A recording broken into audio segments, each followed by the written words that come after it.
ওরা খাই নাই, ওরা আমি আল্লাহর ডরে খাই নাই, আমি আল্লাহর ডরে পান করে নাই। আমি আল্লাহ রাব্বুল আলামিন বলে দিয়েছি আস-সাওমু লি ওয়া আনা আজজি বিহি, রমজানের রোজা হলো আমি আল্লাহর জন্য, আমি আল্লাহ নিজের হাতে আমার বান্দারে পুরস্কার দিব, নিজের হাতে পুরস্কার দিবে। ভাই ওই যে রোজাদারের জন্য দুইটা আনন্দ, একটা হলো ইফতারের সময়, আরেকটা হলো ইনদা লিকাই রাব্বিহি, আরেকটা হলো আমার রবের সঙ্গে দিদারের সময়। জোরে কন্না সুবহানাল্লাহ, জোরে কইতেন না। ওই হাসরের ময়দানে আল্লাহ বলে ধাক্কা মেরে বের করে দাও। ইন্নাল্লাহা লা ইস্তাহি আন ইয়াদরিবা মাসালান মা বাউদাতান ফামা ফাওকাহা। আল্লাহ রাব্বুল আলামিন সেই দিন নাফরমানদেরকে ধাক্কা মেরে বের করতে বলবেন, বেরোজদারকে বের করে দিবেন, আর রোজাদারদেরকে আমার আল্লাহ রাব্বুল আলামিন ৭০,০০০ নূরের পর্দার ভিতরে ঢোকাইয়া আমার আল্লাহ রাব্বুল আলামিন নিজের হাতে দিদারের মাধ্যমে পুরস্কার দিয়ে দিবে। জোরে জোরে কি আল্লাহু আকবার বলা যাবে না? ওই হাসরের ময়দানে আমার নবীর প্রিয় সাহাবী, আরে ভাই জবানটা খুলে কোন আমার নবীজি হাসরের ময়দানে উম্মতের জন্য সুপারিশ করবে কি করবে না? আর জবান খুলে কোন করবে কি করবে না? এই জন্য যুবক ভাইরা আমার, আপনাদের কাছে অনুরোধ করে বলে দিয়ে যায়, আমার নবী আপনার নবী রাহমাতুল লিল আলামিন বলেছেন হাসরের ময়দানটা বড় ভয়াবহ হবে। এই যুবকের দল অনুরোধ করে বলে দিয়ে যায়, আল্লাহর হাবিব বলেছেন কেউ যদি এই রমজান মাসে, আল্লাহু আকবার কর না কেন, কেউ যদি এই রমজান মাসে কোরআন তেলাওয়াত করে, পুরুষরা বেশি কোরআন তেলাওয়াত করে না রমজানে, সবচেয়ে বেশি খতম তুলে মহিলারা। কি সত্য কথা বলেন তো? আল্লাহ যেন আমার রানী হারের প্রত্যেকটা মাকে যেন অন্তত পক্ষে রমজান মাসে একটা খতম কোরআন পড়ার তৌফিক দান করে। আমার বোনদেরকে বলে দেয়, স্কুলের মেয়েরা শোনো, তোমরা রমজান মাসে এক খতম কোরআন পড়বা। আমার মায়ের আপনারা শুনেন, আপনারাও পড়বেন, রমজান মাসে কোরআন খতম করবেন। আর যারা পুরুষরা আপনার সুযোগ পেলে অন্তত পড়া স্টার্ট করবেন, হোক না 1 পারা হোক না 3 পারা পড়তে থাকবেন। কেন? আল্লাহর হাবিব কি বলছে শুনেন।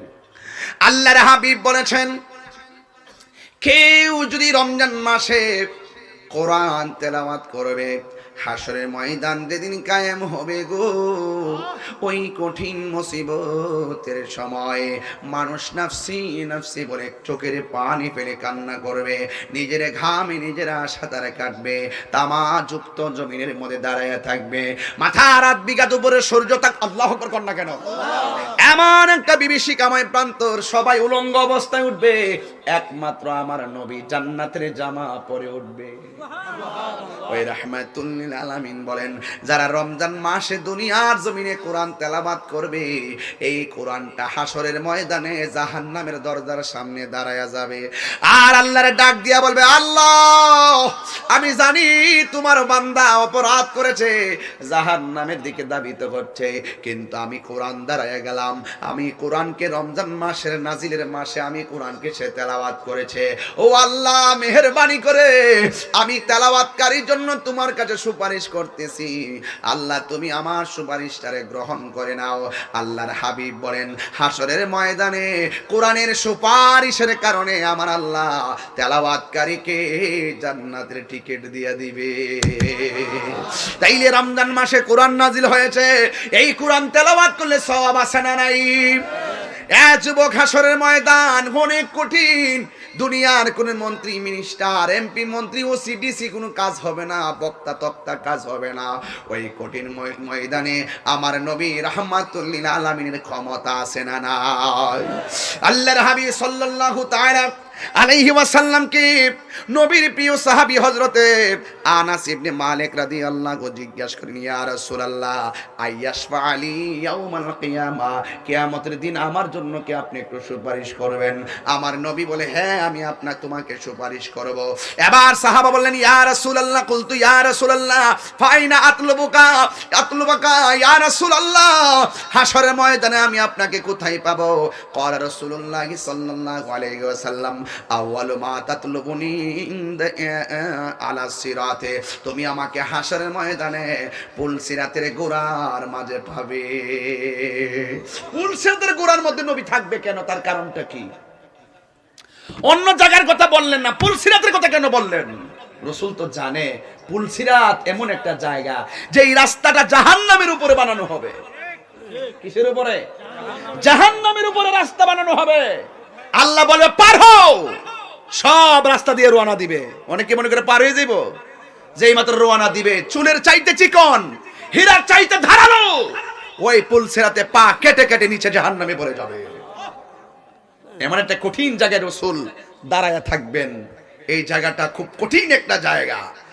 আল্লাহর হাবিবকে প্রশ্ন করেন, ইয়া রাসূলুল্লাহ ফাইল্লাম আলকাকা আলা সিরাত, যদি আপনাকে ওই পুলসিরাতের গোড়ার মধ্যে না পাই তাইলে আপনাকে কোথায় পাবো?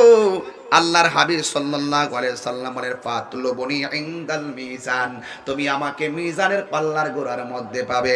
সাহাবা বলেন, ইয়া রাসূলুল্লাহ ফাইল্লাম আলকাকা ইনদাল মিজান, ইয়া রাসূলুল্লাহ যদি আপনাকে মিজানের পাল্লায় সাক্ষাৎ না পাই?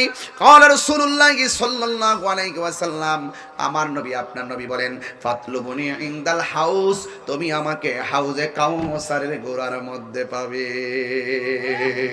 তিনটা জায়গা বড় ডেঞ্জারাস। এক নম্বর পুলসিরাতের নিচে থাকবে জাহান্নাম, দুই নম্বর মিজানের পাল্লাই ওজন করা হবে নেকি এবং বদি। কি মনে করেন, কি মনে করেন মিজানের পাল্লা টানানো হবে? কয় নম্বরই করেছেন? এই পাল্লাই ধরা খাবেন, সেই দিন জবান বন্ধ করে দেওয়া হবে। হাতের সাক্ষী হাত দিবে, পায়ের সাক্ষী পা দিবে, চোখের সাক্ষী চোখ দিবে, জবানের সাক্ষী জবান দিবে, কানের সাক্ষী কান দিবে, অন্তর সাক্ষী অন্তর দিবে, মেধার সাক্ষী মেধা দিবে। একটা চুল পরিমাণ জবরের হিসাব না দিয়া সামনে যেতে পারবে না, টাকার হিসাব না দিয়া সামনে যেতে পারবে না, নামাজের হিসাব না দিয়া সামনে যেতে পারবে না। হাত তুলে বলেন ঠিক কি না বলেন?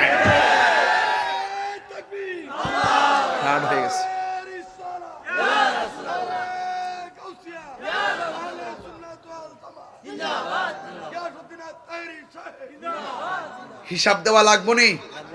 আরে হিসাব দেওয়া লাগবো নি? মিজানের পাল্লায় সব আমলনামা ধরা পড়বে। আমার রাসূল বলে, আমি সেখানে দাঁড়ায় থাকবো। তার মানে কি? ভরসা কোনো উকিল না, ভরসা কোনো মন্ত্রী না, ভরসা হইল হাকিমের সামনে উকিল।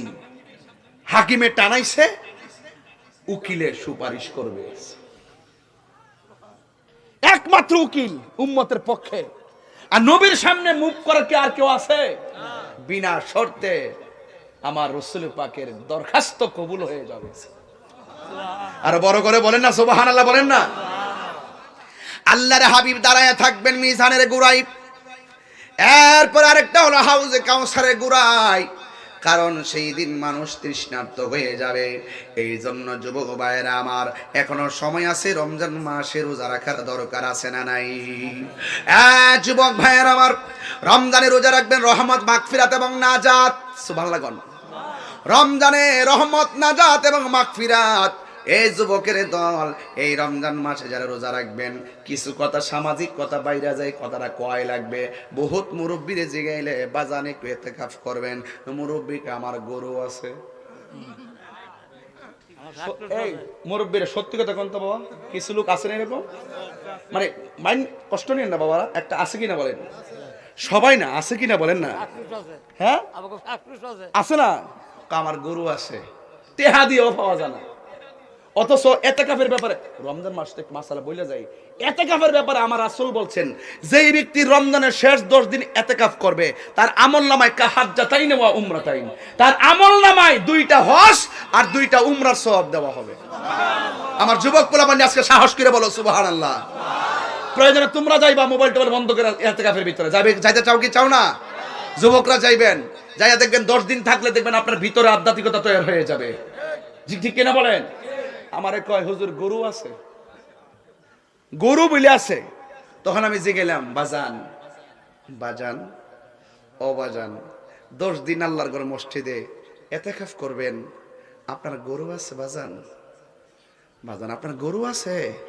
কহ আছে, গরু দুধ বেসন লাগে বেচছে সংসারে, বাজারটা আর একটু লাগাইছে আর কি, বাজার টাজার যেমনি বাসন যা আর কি, লং টং লাগাইছে যেমনি বাসন যা, একবারে কেডা করবো বাজান গেলা গা।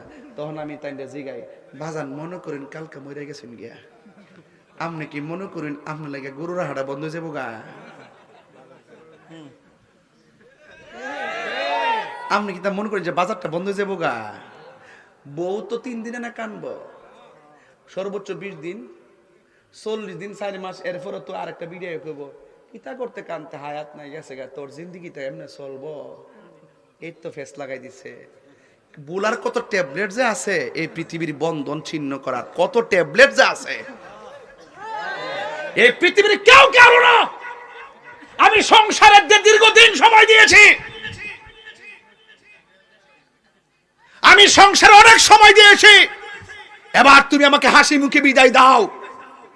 10টা দিন একটু মরার মতন মরি, মরার আগে একটু মরি।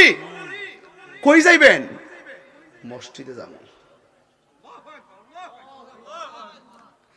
10টা দিন আমার থেকে তুমি আলাদা থাকো, তোমার থেকে আমি আলাদা থাকি। কবরের মতন মসজিদে গিয়া ঢুকে যায় গে। সুবহানাল্লাহ কইতেন না?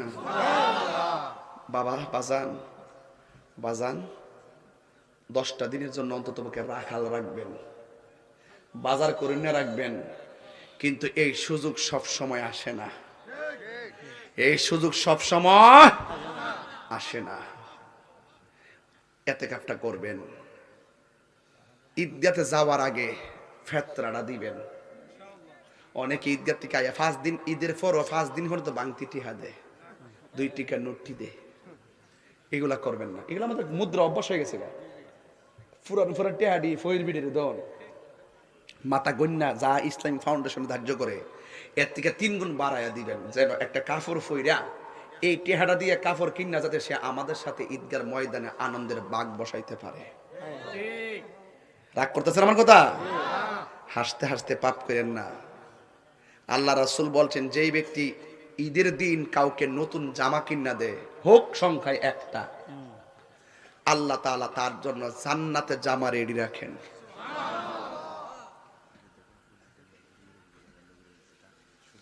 দেন, টাকা দিলে ভালো, তার পছন্দ মতো। আগে মনে হয় কাপড় দিতেন, আগে সুমন ভাই 1000 কাপড় দিত, এখন এটা বন্ধ করে তাদেরকে টাকা দেয়। হ্যাঁ, এটাও দিবেন, সে তার যেটা পছন্দ এটা সে কিনে নিতে পারবে। কথা কোন ঠিক না বেঠে? পছন্দ দিলে সে পছন্দ মতো একটা জিনিস কিনে নিতে পারবে। আলহামদুলিল্লাহ কোন? এটা কিন্তু ভাই ভালো লক্ষণ। মানুষকে দান করা খারাপ না, এটা অনেক দান করলে ধন বাড়ে। কথা কোন ঠিক কিনা বলেন? তাহলে ঈদগার ময়দানে যাইবেন এক রাস্তায়, আসবেন আরেক রাস্তায়। যেরকম সুবহানাল্লাহ হাদিস শরীফে পড়লাম, ঈদগাতে যাওয়ার আপনার ঈদগাহ কোনটা? মানে ওই যে জমশিদ মেম্বার, আল্লাহ বেস্ট, আল্লাহ আপনাকে বেস্ট নসিব করুক আমার ভাই। হ্যাঁ, খেলাফত তারিক আমার পিছনের রাস্তা নাকি? আচ্ছা, পিছনের রাস্তা, ওখানে একটা ঈদগাহ আছে। আপনারা ঈদগাহ যাইবেন এক রাস্তা, আইবেন আরেক রাস্তা, এই সাইড অথবা গুইরা আপনারা এইভাবে আসবেন। কারণ ঈদগাহ যাওয়ার সময় মুড়ে মুড়ে ফেরেশতারা এমনে দাঁড়ায় থাকে। সুবহানাল্লাহ, আল্লাহু আকবার, আল্লাহু আকবার, লা ইলাহা ইল্লাল্লাহু ওয়াল্লাহু আকবার, আল্লাহু আকবার, ওয়ালিল্লাহিল হামদ। এগুলা মুখে বাজায়া বাঁশিটা বাজায় যায়েন, ওই ফেরেশতারা আপনার জীবনের গুনাহগুলো তাদের হাতের মধ্যে রেখে দেয়। আপনি নিষ্পাপ হয়ে ঈদগার ভিতরে ঢুকেন, আর ওই মুহূর্তে ঈদগায় আল্লাহ পাক অসংখ্য ফেরেশতা পাঠিয়ে দেয়। এই ফেরেশতারা পাবলিক গুলোর ভাগ কর, কেডা রোজদার কেডা বেরোজদার। এর দ্বারা প্রমাণ হয় রোজার ঈদ একমাত্র রোজাদারের জন্য, বেরোজদারের জন্য কোনো ঈদ না। হে শরম থাকলে, হে লাজ থাকলে হা যাইতো না। দোকানে বইয়া বইয়া বেনসন খায়, আবার জিগাইলে তোমরা রোজা রাখো, রোজা রেখে কেনা কিনা করছে, জুতাটা খুললে মারা লাগে না, জুতাটা খুললে মারা লাগে নি, রোগ বলেছে।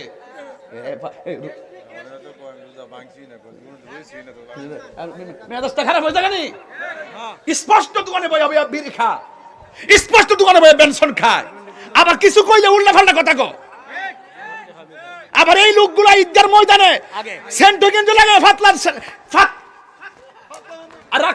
ফাতলা পাঞ্জাবিটা লাগাইয়া, লুঙ্গিটা ভিন্দা ব্যস্তটা লাগাইয়া এমনি আসন দিয়ে রেখে বইয়া ইমাম সাহেব নামাজ পড়ার সময় শুরু হইব। আবার ইত্যা করে হে গাটটার দৈরে বাড়ি করে লাগে নি, মুরব্বীরা রাগ করে না কিন্তু, আমার কিন্তু একটা মেজাজ আছে, গাটটার ধরে বাইর করে দাও লাগেনি।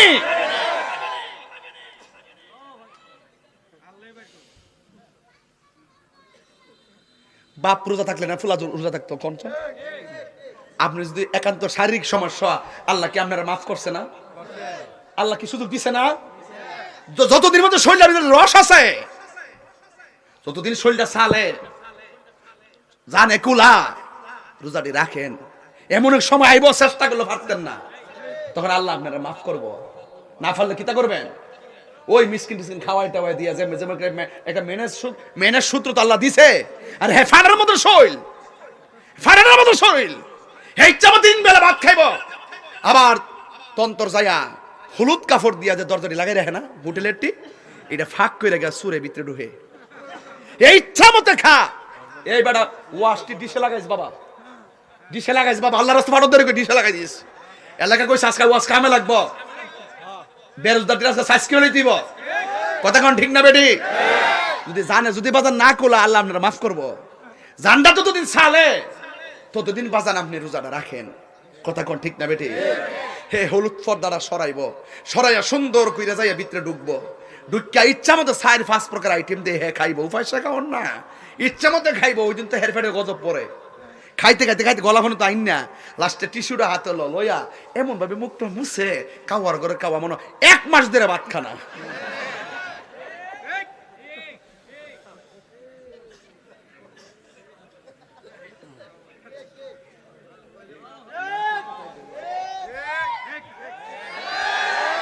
আমার ফুলা ফান্ডি করি সত্যি করে ভাই, তোর রোজা থাকবি নি? হাত তোলো তো, হাত তোলো তো ইনশাল্লাহ, হাত তোলো ইনশাল্লাহ। এবার রোজা আমরা শেষ রোজা মনে করিয়া রোজাটি রাখবেন তো ইনশাল্লাহ, আর রাখবেন তো ইনশাল্লাহ। হাত নামান, আল্লাহ যেন কবুল করে, আমিন কোন।